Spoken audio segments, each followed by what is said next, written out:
What's happening in Chicago real estate suburbs? Well, this video is for you. I'm going to give you what is the 2026 real estate outlook. I'm Amy Pearson. I'm a local realtor. I serve Naperville area, the western suburbs, and downtown Chicago. If you have not seen my videos, I have made many videos over the years, probably over 3-4 years now. I did take a little bit of break. I needed a little bit of creative break, but I'm back now. I'll be back making my videos again. I usually do them every week. All right, so if you are planning to move to Naperville or planning to relocate to the Chicago suburbs, this video is for you. Today we're going to break down 2026 real estate, and we're going to look at specifically the western suburbs of Chicago.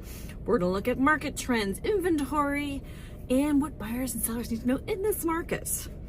So we're going to talk about the current market snapshot, and what you may be seeing on the national news is that there's so much inventory that things are changing. Well, not really necessarily true in the western suburbs of Chicago. First off, the market isn't cooling off anytime soon. In the western suburbs, specifically like Naperville, Elmhurst, Downers Grove, West Chicago, Wheaton, it is still a strong demand for buyers and tight inventory, which means it is still a seller's market in almost every price point. Even as national trends shift, locals are it's still moving very fast here. I will say Naperville, I'm seeing the luxury market is sitting a little bit longer at certain price points.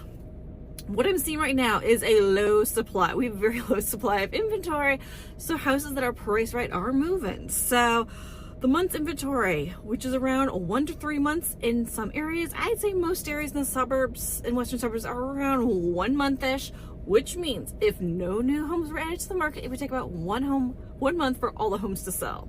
So not many homes. Number 2, strong pricing. Many western suburbs continue to appreciate year after year.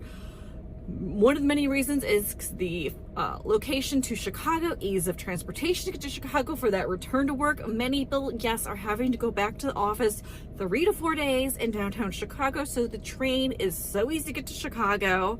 And another reason would be the top-rated public schools in the western suburbs. Homes are moving quickly. In some markets like Downers Grove and Naperville, homes are selling in under 10 days. If they are priced right, if they are overpriced, priced too high, buyers are savvy and they're not willing to put an offer in if it's a really overpriced market. So buyers have gotten a little bit more savvy. So I know the national market is having more inventory. We are not seeing that here.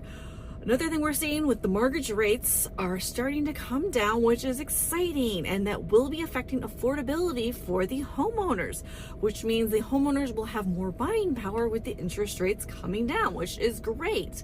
But that will keep the inventories low with buyer demand increasing because of their buying power is larger with the lower interest rates. So will prices keep going up? Some buyers are considering rental options in the suburbs as a bridge to ownership, which is maybe a good way to test the market, just to get an experience in the area. I've seen people do that for a year and then buy a house, or they've moved across the country and bought a house immediately. I have worked with clients that have done that. I've done virtual tours, and then they see the last few in person and then purchase the house. You can do it either way. Buyers, this is what you need to know going into 2026. If you're thinking about moving to Naperville, moving to the Chicago suburbs, you need to get pre-approved early so you know what your budget is. Specifically, what monthly amount you feel comfortable with.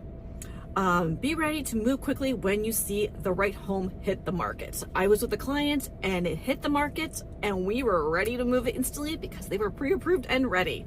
Consider suburbs with top-rated schools. Downtown amenities and commute access are very key to resale availability, because that is what buyers want in this area, are those 3 things, and it helps with appreciation for long term. All right, next would be sellers in this market. You need to market professionally, professional photos, and possibly virtual staging. Price realistically. Homes that are just right and are priced just right are seeing multiple offers right now. If they're too high, they may sit longer. Also, things about sellers is you can highlight location to parks is key right now. People want to be close to metro access and being walkable. Like communities like Elmhurst and Wheaton are very walkable communities. So what experts are saying moving forward is a moderate price growth in 2026. They still see home prices going up as mortgage rates potentially ease, which is a good thing for those buyers. We'd like to see those interest rates coming down so that people can afford more home to purchase. So that is what we're seeing, especially in the western suburbs.